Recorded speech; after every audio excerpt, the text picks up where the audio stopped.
അപ്പോൾ ഈ colour paper നമ്മൾ നീളത്തിലൊന്ന് കട്ട് ചെയ്തെടുക്കാം. അപ്പോൾ നമുക്ക് ഇതുപോലെ കിട്ടുക. അതിനുശേഷം നമ്മൾ ഈ ഒരു കളർ പേപ്പറിനെ ഇതുപോലെ ഉള്ളിലേക്കൊന്ന് മടക്കി കൊടുക്കാം.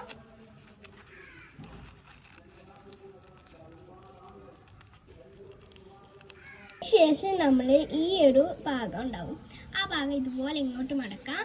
അതിനുശേഷം ഈ ഒരു വലിയ ഭാഗം അങ്ങോട്ടും ഇങ്ങോട്ടും ഇങ്ങനെ മടക്കി കൊടുക്കാം. ഓരോ കോർണറിലായിട്ട് നമ്മൾ മടക്കി കൊടുക്കണം കേട്ടോ. ലാസ്റ്റുള്ളൊരു ഭാഗം നമ്മൾ ഏതെങ്കിലും ഒരു പേപ്പറിൻ്റെ അടിയിലേക്ക് നമ്മൾ ഇതുപോലെ മടക്കി കൊടുക്കാം. അതിനുശേഷം ഈ ഒരു കോർണർ ഇതുപോലെ ആക്കി കൊടുക്കാം.